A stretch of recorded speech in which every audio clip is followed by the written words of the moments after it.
Muy buenas mi coleccionistas y bienvenidos a un nuevo vídeo del canal El Mipel Coleccionista. Hoy os voy a enseñar cómo jugar a este Condottiere. Bueno, ya voy sacando un poquito más de tiempo, tenemos muchos vídeos atrasados, así que bueno, voy a ir comenzando ya por los juegos que hemos hecho diferentes unboxings y bueno, voy a ir comenzando a explicar cómo se juega cada uno de ellos, entre otras cosas, entre otros vídeos, ¿no?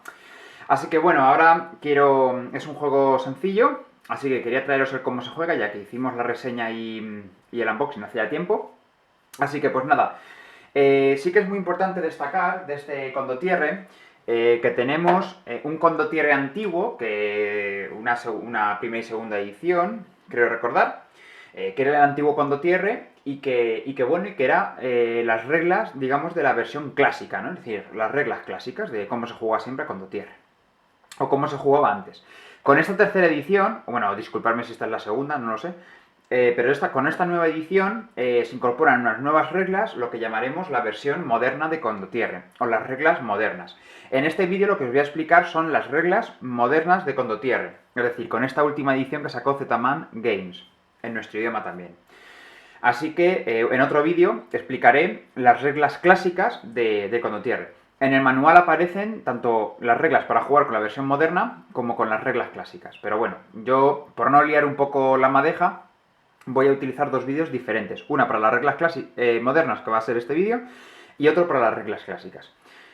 Luego también hay una variante para jugar a dos jugadores, que también explicaré en otro vídeo diferente, porque además hay mucha controversia en cuanto a si mucha gente opina que son mejores las reglas clásicas, otros opinan que son mejores las reglas modernas, otros opinan que según el número de jugadores es mejor las reglas clásicas que las reglas modernas. Bueno, os voy a ahorrar todo el trabajo de mirar todos los foros y toda la controversia que hay y os voy a traer un vídeo aclaratorio también de cuál es la mejor versión para jugar este Condottiere. Tanto cuando juguemos a dos jugadores como para cuando juguemos más de dos jugadores. Porque claro, también decían que cuando se jugaba a dos jugadores era mejor utilizar las reglas clásicas, y otros decían que no, que eran mejor las reglas modernas. En fin, en este vídeo os voy a explicar las reglas modernas para jugar a tres jugadores o más, a este Condottiere.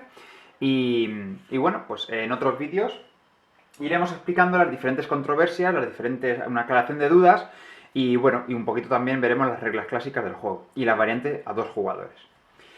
Vale, en primer lugar en esta variante moderna de Condottiere, como veis el mapa de juego es mucho más bonito, es mucho más chulo. Y bueno, pues vamos a utilizar las reglas modernas. ¿Cómo se juega? Pues en primer lugar para la preparación vamos a colocar el tablero en el centro de la mesa, dejaremos cerquita los dos iconos de tanto el de favor como el de indicador de batalla, los dejaremos por ahí y cada jugador cogerá los cubitos correspondientes a su color. He preparado una partida para explicar a tres jugadores. El juego ya sabéis que va de 2 a 6 jugadores, pero bueno, en estas reglas modernas, estas reglas que voy a explicar son de 3 a 6 jugadores, ¿vale? Para no complicarlo mucho, he hecho un setup inicial para tres jugadores, el jugador amarillo, el jugador rojo y el jugador azul. En segundo lugar, tenemos que retirar las cartas que pertenecen a esas reglas clásicas. Las cartas que pertenecen a esas reglas clásicas fundamentalmente son el obispo, que hay dos versiones del obispo, tanto para las reglas modernas como para para las reglas clásicas como para las reglas modernas. Entonces vamos a retirar, según nos dice el manual, todas aquellas cartas que pertenecen a las reglas clásicas del juego, que son aquellas que tienen en la esquina inferior derecha el iconito de fruta. ¿De acuerdo? Que básicamente es la versión clásica de los obispos. Todas estas 8 cartas las vamos a retirar, o todas las cartas que tengan la frutita, y nos vamos a quedar solamente con las reglas modernas, que son los iconos o no tienen nada o tienen una florecita en la esquina inferior derecha. ¿De acuerdo? Bien. Bueno, pues nada, a continuación, una vez que ya tengamos, los jugadores van a coger los 5 cubitos de su color, ya lo he dicho. ¿Por qué? Porque una de las condiciones de victoria va a ser colocar esos 5 cubitos, ya lo veremos. Y simplemente dicen las reglas que el jugador más joven va a ser quien va a iniciar la partida, va a ser el jugador inicial. Por lo tanto, el jugador más joven, o bueno, si lo queréis determinar al azar, pero lo determináis al azar, coge el indicador de batalla, ¿de acuerdo? Imaginemos que se ha sorteado al azar, o que el jugador más joven es el azul, y ha ganado el derecho a ser el jugador inicial.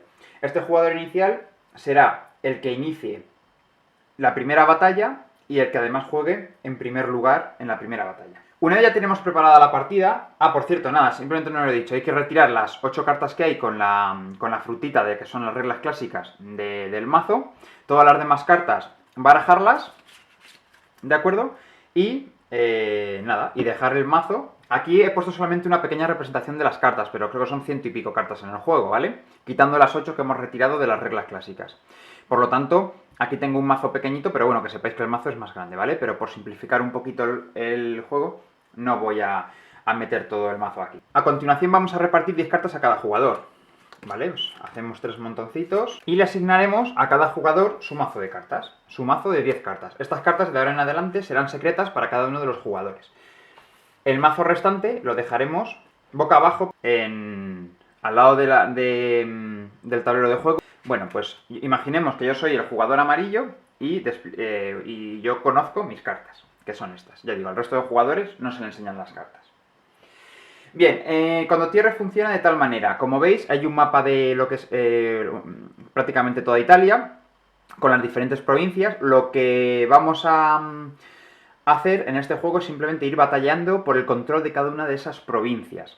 El primer jugador que controle 3 provincias adyacentes una de la otra, gana la partida. O bien, el primer jugador que controle 5 provincias, aunque no estén juntas, aunque no estén adyacentes, también gana la partida. Es decir, si el jugador rojo controla Siena, Urbino, por ejemplo, y después controla Spoleto, las 3 regiones estarían contiguas y por tanto el jugador rojo ganaría la partida. Si la situación sería esta, por ejemplo, y el jugador controla Florencia, pues obviamente el jugador rojo también gana la partida porque están contiguas. Pero por ejemplo puede darse este caso de aquí. Que el jugador rojo empiece a controlar provincias que estén alejadas, porque los otros jugadores no le dejen controlar provincias que estén contiguas, y al controlar también 5 provincias que aunque estén alejadas en el mapa no estén contiguas, pero también se gana la partida, ¿vale? Son las dos condiciones de victoria. Por lo tanto, el juego se va a desarrollar de una manera muy simple, simplemente se va a ir eligiendo qué provincia por la cual se va a batallar y se van a ir desarrollando las batallas. El que gane la batalla va a controlar dicha provincia. Si, por ejemplo, el jugador elige Bolonia, haremos la batalla. Quien gane la batalla será el que controla esa provincia. Colocará un cubito sobre la provincia y ya estará controlada. Y se jugará la próxima batalla. Claro, cada jugador tiene 10 cartas en la mano. Nosotros en cada batalla, a la hora de controlar una provincia, tenemos que ver si esa provincia nos interesa mucho o no nos interesa, o tenemos que intentar fastidiar al jugador que sí que le interesa esa provincia. Porque, claro, en este juego es un poco diferente al resto de juegos de estos con mayoría de cartas.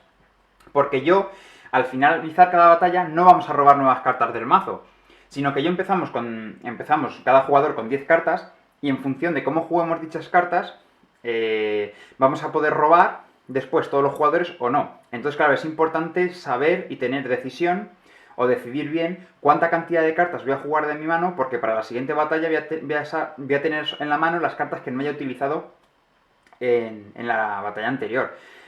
Por lo tanto, el manual a veces también nos dice, bueno, pues una serie de recomendaciones sobre la gestión de la mano. Nos dice que, claro, si jugamos demasiadas cartas en las primeras batallas, obviamente nos vamos a quedar sin cartas en la mano, y para posteriores batallas, pues vamos a tener pocas cartas con las que jugar y probablemente no ganemos ninguna batalla. Si somos demasiado conservadores, todo lo contrario, es decir, nos guardamos cartas para las batallas siguientes, podríamos ser el último jugador con cartas y a lo mejor nos obligaría, según las condiciones de descarte de mano, que ahora veremos, que son 3, podríamos a lo mejor, si somos demasiado conservadores y no usar cartas al principio, a lo mejor luego tenemos que descartarnos todas las cartas y ahora hemos perdido prácticamente la partida, ¿no? Entonces también tenemos que ir viendo un poquito cómo se van desarrollando las manos de los oponentes, cuántas cartas van utilizando, para nosotros saber también tener un poco, más o menos, una estimación, porque ya digo que como las manos son secretas, tampoco sabemos qué tipo de cartas tiene cada jugador en la mano, pero vamos a ir sabiendo una estimación de qué cartas cuántas cartas tenemos que usar en una batalla o no. Es decir, son unas batallas con bastante tensión porque tenemos que ir calculando varios tipos de cosas, ¿no?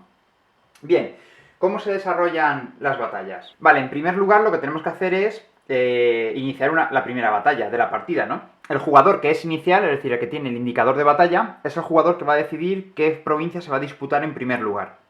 Imaginemos que el jugador azul, que es el que tiene el indicador de batalla porque es el jugador inicial, decide que se va a disputar la provincia Módena, ¿vale? Coloca el indicador de batalla en ese punto para que se sepa la provincia que se está disputando, y el jugador azul será el primero en jugar una carta en esa batalla.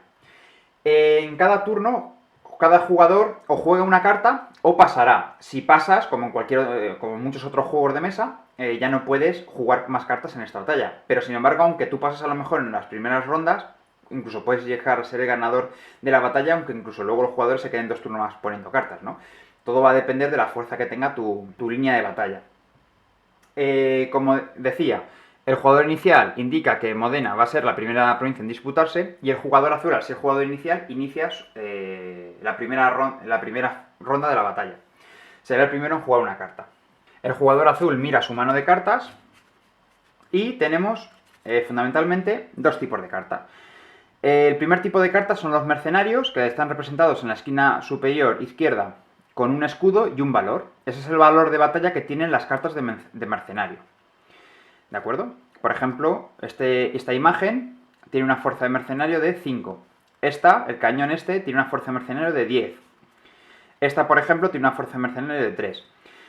¿Vale? Y luego tenemos el segundo tipo de cartas, que son las cartas especiales, que tienen efectos y que los efectos aparecen representados aquí abajo en el pergamino. Ahora veremos las cartas especiales, cada una lo que hace, ¿de acuerdo? Por ejemplo, tenemos el obispo. Así que bueno, primero empieza la batalla el jugador azul, y tal vez esa provincia a lo mejor no le interesa mucho, porque es la primera provincia del juego, y decide jugar un mercenario de valor 3, de valor más pequeño, para no gastar las mejores cartas de su mano, ¿vale? ¿Vale? Pongámoslo ahí como que juega esa carta. Ahora mismo la fuerza del jugador azul en la batalla es de 3. Obviamente cuando todos los 3 jugadores hayan pasado, porque en la batalla o juegas una carta o pasas, ¿de acuerdo? No puedes no jugar carta y luego jugarla en un turno posterior, ¿no? O juegas una carta o pasas. Obviamente al finalizar la batalla, cuando los 3 hayan pasado, el que mayor fuerza tenga en su línea de batalla será el ganador de la batalla y colocará su cubo de influencia en la provincia ganada. Cuando un jugador juega una carta, dice en voz alta la fuerza que tiene su línea. 3, ¿de acuerdo? Ahora le tocaría, porque siempre vamos en sentido horario, es decir, a izquierdas, ahora le tocaría al jugador amarillo, es decir, ahora me tocaría a mí. Por lo tanto, yo, si la provincia me interesa mucho, yo sé que voy a tener que jugar una carta pues mayor que la fuerza de 3. Veo aquí en mi mano que tengo un 6, pues digo, vale, pues a mí me interesa a lo mejor mucho esa provincia, pues voy a jugar un 6, ¿de acuerdo? Bien, digo 6, y entonces le toca al siguiente jugador. Imaginemos que este jugador quiere ser muy conservador y no quiere actuar en esta batalla porque no le interesa para nada la provincia de Módena. Así que directamente va a pasar, ¿vale? Con lo cual el jugador rojo ya no podrá utilizar ninguna de sus 10 cartas, o de las que le queden en la mano, en esta batalla. Le tocaría sucesivamente al resto de jugadores. Ahora vendría el jugador azul, que diría, bueno, pues a mí sí me interesa pugnar por esa provincia, así que como tú tienes fuerza 6, yo voy a poner una carta de 5 para tener fuerza 8. Las cartas se van situando así para poder ir viendo la fuerza. Vale, en este caso, por supuesto, podemos jugar tanto cartas de mercenario como las cartas especiales, que ahora veremos los efectos. En este momento ahora me tocaría a mí, y si veo que a mí la provincia no me interesa mucho, pues le puedo decir, bueno, pues ahora mismo tenía que jugar una carta tal. Bueno, pues no me interesa seguir en la batalla, así que yo voy a pasar. Por lo tanto, al pasar, quien ha ganado la batalla es el jugador azul, con 8 de fuerza, y yo tengo 6. Las cartas jugadas, todas las cartas jugadas se recogen y se mandan al descarte aquí. Y los jugadores no rellenan sus manos hasta completar 10 cartas, que es lo que he dicho antes.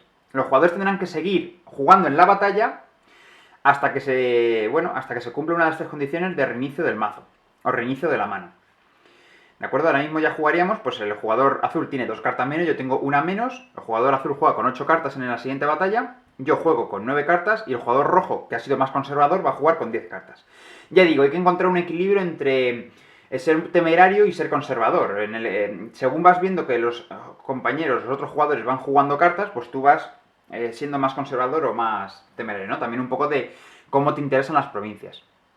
Bien, el jugador azul es el que ha ganado la provincia de Módena, por lo tanto coloca su cubito aquí. Claro, la pregunta es, ¿quién se lleva el indicador de batalla después de una batalla? Pues muy fácil. Salvo una carta especial que ahora la veremos y que se va a llevar automáticamente el indicador de batalla a la persona que juegue esa carta, pero quitando esa carta especial, el que se va a llevar normalmente en las batallas el indicador de batalla para elegir la siguiente provincia a disputar va a ser el que gane la batalla anterior, ¿de acuerdo? Entonces, bueno, pues simplemente si el jugador azul ha ganado la provincia, pues sigue manteniendo su, digamos, indicador de batalla y seguirá eligiendo una provincia. Y además será quien juegue la primera carta en la siguiente batalla. Se mantendrá otra vez el orden de jugar primero el azul, luego el amarillo y luego el rojo.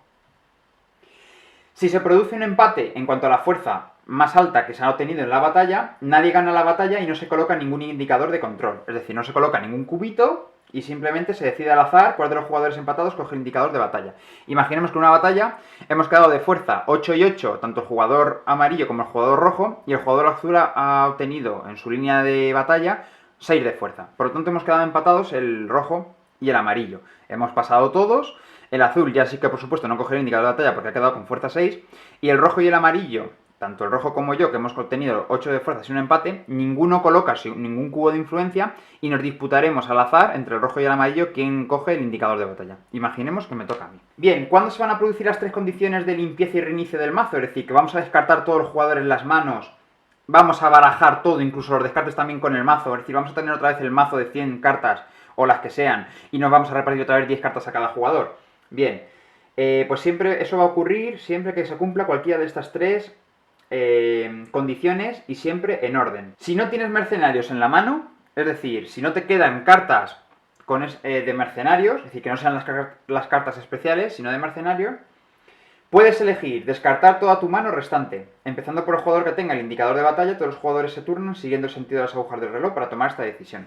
Imaginemos que yo, por ejemplo, en mi mano me quedan 3 cartas y son 3 cartas especiales, es decir, no me queda ningún mercenario. El jugador en el que en ese momento tiene el indicador de batalla y después, continuando en el sentido de las agujas del reloj, iremos tomando la decisión de si descartar la mano o no descartarla. Vale, hecho ese primer paso, el segundo paso va a ser el de si eres el único jugador con cartas en la mano, es obligatorio que descartes incluso si aún te quedan mercenarios. Es decir, si los otros dos jugadores no le quedan cartas en la mano porque se han descartado sus manos, y tú aún te has quedado con cartas en la mano, da igual, estás obligado a descartarte toda la mano. Y el tercer paso sería, o la tercera condición, si ninguno de los jugadores tiene cartas en la mano, reinicia el mazo y las manos de los jugadores.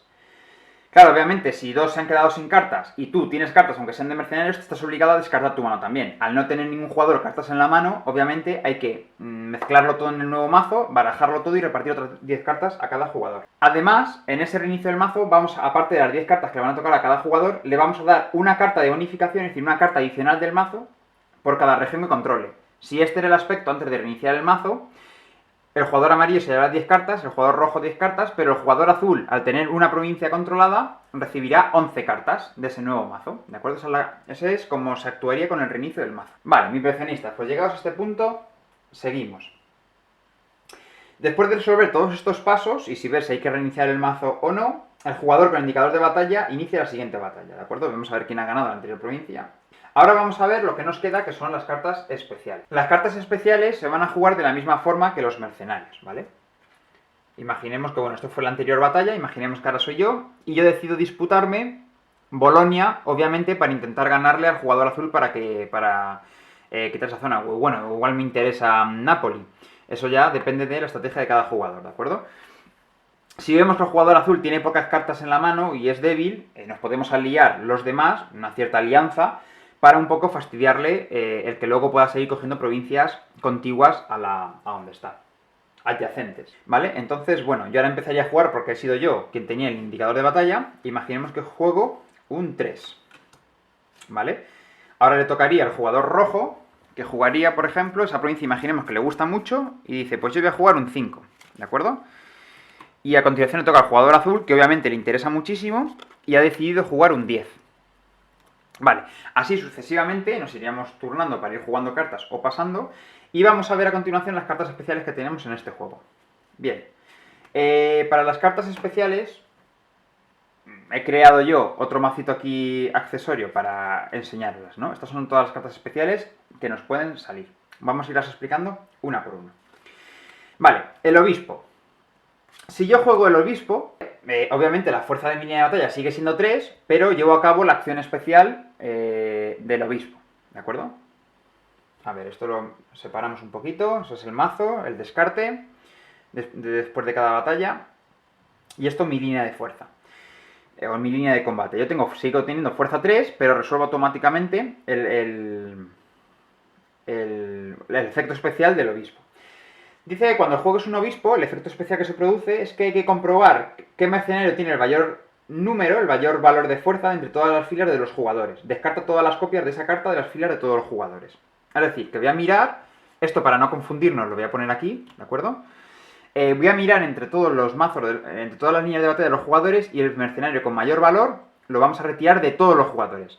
El mercenario de mayor valor que se ha jugado es el número 10 del jugador azul, que lo voy a retirar y lo voy a descartar. Si algún otro jugador, incluso yo, tuviéramos un mercenario de valor 10, también lo retiraríamos, ¿de acuerdo? Ojo, no se retiran cartas especiales que no sean mercenarios. Con lo cual yo he hecho polvo al azul en su fuerza de batalla porque se ha quedado con 0. ¿Vale? Una vez retiradas todos ese mayor mercenario de todas las líneas de todas las personas que estamos jugando, cogemos el indicador de favor, que es esto que lo teníamos apartado al lado de la partida. Incluso si ya estaba en el tablero, si ya estaba ahí, por ejemplo, pues lo cojo también y lo vuelvo a resituar, a recolocar. Lo colocamos en una región para que permanezca ahí hasta que se juegue otro obispo. Y lo quite el indicador de favor y lo ponga en otro sitio. Obviamente, donde yo lo coloque, estamos diciendo que hay como paz, ¿no? Y que no se pueden iniciar batallas en la región del indicador de favor. Si yo, por ejemplo, he jugado al obispo, pues a mí me va a interesar a lo mejor ponérselo en Garrara para fastidiar al jugador azul y que esa batalla no se pueda disputar. Esa es la del espantapájaros. Cuando juguemos un espantapájaros, podemos devolver a tu mano uno de los mercenarios de tu fila. Si es posible, el espantapájaros no puede usarse para recuperar cartas especiales.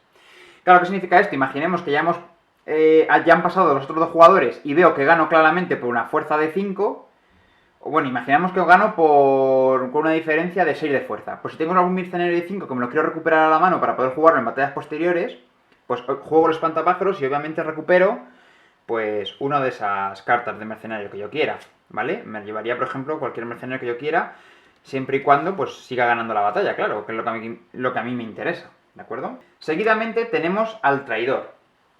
Obviamente durante la batalla podemos jugar una o dos o tres o incluso más cartas especiales. Pero hay que tener cuidado porque lo único que suma fuerza al ejército son normalmente las cartas de mercenario. Aquí yo sigo teniendo una línea de batalla de 3 de fuerza, pero he jugado cartas especiales que pueden cambiar el rumbo de la batalla. Vale, el traidor, ¿qué es lo que hace? Pues nada, cuando se juega el traidor, inmediatamente finaliza la batalla de inmediato. Y se siguen todas las reglas habituales para determinar quién es el ganador. Además, quién coge el indicador de batalla y todo lo demás.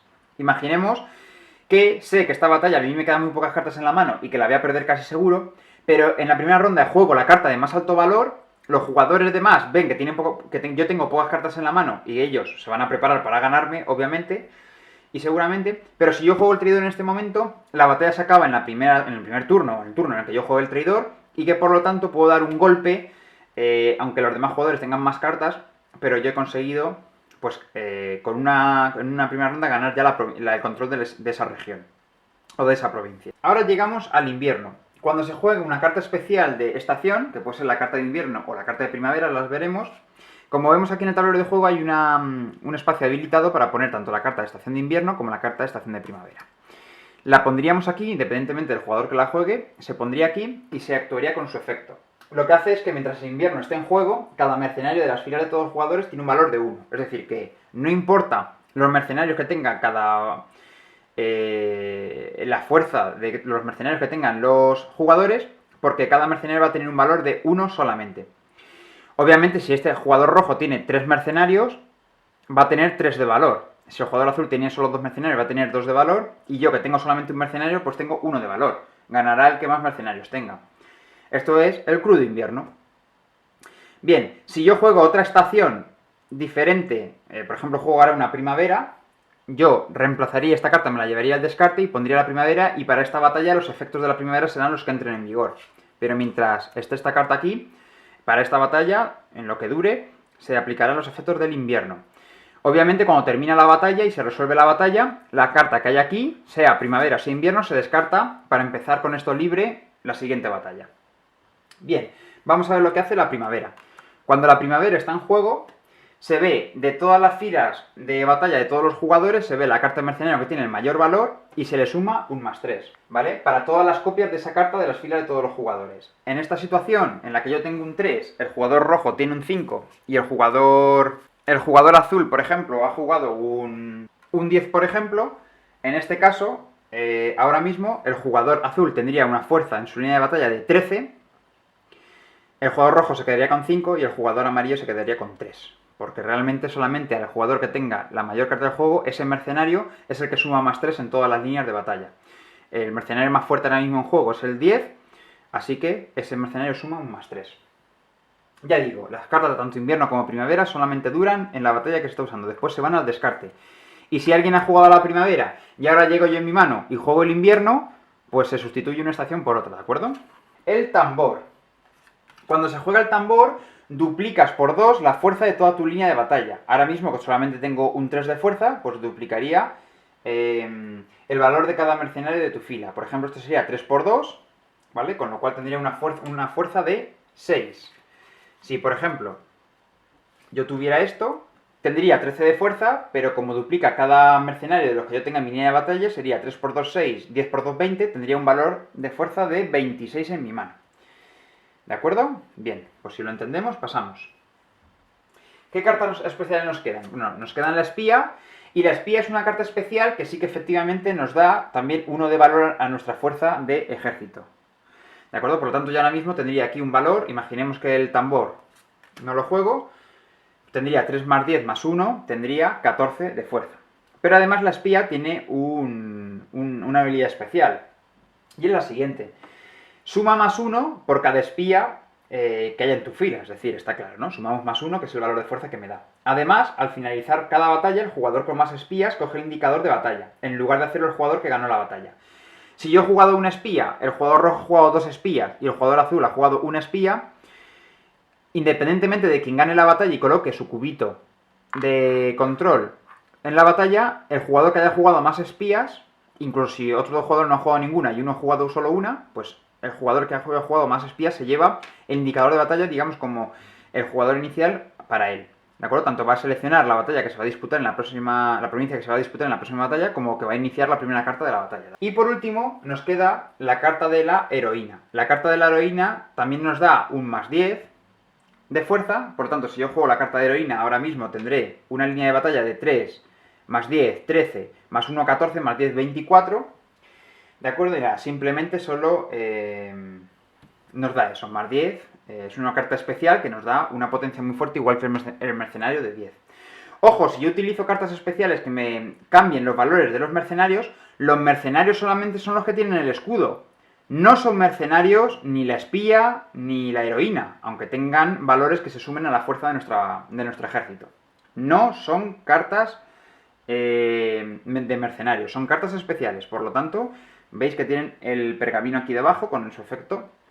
Por lo tanto, si yo utilizo un espantapájaros ahora, yo con el espantapájaros no puedo devolver una de las cartas especiales a mi mano, porque el espantapájaros solamente me permite devolver a mi mano una carta de mercenario. Podría devolver el 3 o el 10, pero no podría devolver ni el obispo, ni el traidor, ni la espía, ni la heroína, ni el propio espantapájaros, obviamente. Son cartas especiales. Además, el manual, y ya para terminar, nos cuenta que las cartas especiales cuyos efectos estén relacionados con los valores de los mercenarios hay que resolverlos en un cierto orden, porque en función de cómo se jueguen en el orden pueden afectar de una manera u otra. Por lo tanto, hay un orden claro que lo tenemos que tener en cuenta. En primer lugar, se resuelven las cartas de obispo. En segundo lugar, las cartas de invierno, que eran esas que dejaban todos los valores de todos los mercenarios en un valor solamente, de fuerza. Después se resuelven los tambores. Después se resuelven las primaveras y después, por último, se resuelven las espías y las heroínas, ¿vale? Que serían cartas muy fuertes porque se usan en último lugar. Esto quiere decir que el obispo afecta a todos los mercenarios según su valor normal, antes de calcular las modificaciones del invierno, la primavera o el tambor. Después vendría el invierno, después el tambor. El tambor duplica los valores después del invierno.